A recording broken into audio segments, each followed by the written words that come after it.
एक खास मरीज के आने की खबर से महिला डॉक्टर सिया ने खुद को बड़े ध्यान से सजाया। उसे लगा यह एक रोमांटिक मुलाकात होगी, लेकिन उसे जरा भी अंदाजा नहीं था कि वह एक बड़े खतरे में फंसने वाली है।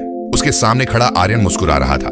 साफ था कि वह इलाज के लिए नहीं आया था। जैसे जैसे आर्यन उसके करीब आने लगा, सिया ने उसे चेतावनी दी, लेकिन आर्यन में जैसे कोई अजीब सी ताकत थी जिससे वह खुद को रोक नहीं पा रहा था। माहौल धीरे धीरे खतरनाक होता जा रहा था कि तभी बाहर से कदमों की आहट आई और स्थिति कुछ संभली। लेकिन सिया के लिए सबसे बड़ा झटका तब लगा जब अंदर आने वाला कोई और नहीं बल्कि उसका अपना पति था।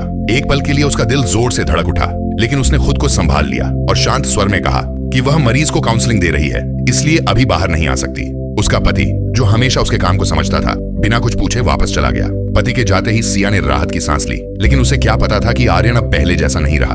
उसकी शालीनता अब गुस्से में बदल चुकी थी और वह एक जंगली जानवर की तरह लग रहा था। सिया को उनकी पहली मुलाकात याद आई, जब वह आर्यन के लंबे बालों और उसके कलाकार व्यक्तित्व से प्रभावित हो गई थी। उसकी बातों में एक अलग ही आकर्षण था, जैसे ठंडी हवा का झोंका उसके साधारण जीवन में नई ताजगी भर रहा हो। वहीं दूसरी तरफ उसका पति हमेशा काम में व्यस्त रहता था और कभी उसकी भावनाओं को समझ नहीं पाया। धीरे धीरे सिया का मन आर्यन की तरफ झुकने लगा। एक दिन जब घर में कोई नहीं था, वह आर्यन के मूर्तिकला स्टूडियो पहुंची। बहाना था मूर्ति खरीदने का, लेकिन असल में वह अपने दिल को सुकून देना चाहती थी। उस दिन दोनों ने बहुत बातें की, कुछ सच कुछ झूठ, लेकिन सिया को फर्क नहीं पड़ा।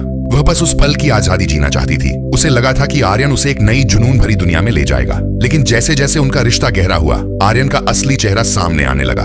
वह गुस्सैल और अस्थिर हो गया और सिया पर उसका अधिकार बढ़ता गया। सिया को एहसास हुआ कि यह रिश्ता गलत है और उसने इसे खत्म करने का फैसला किया। लेकिन वह नहीं जानती थी कि आर्यन की दीवानगी कितनी खतरनाक है।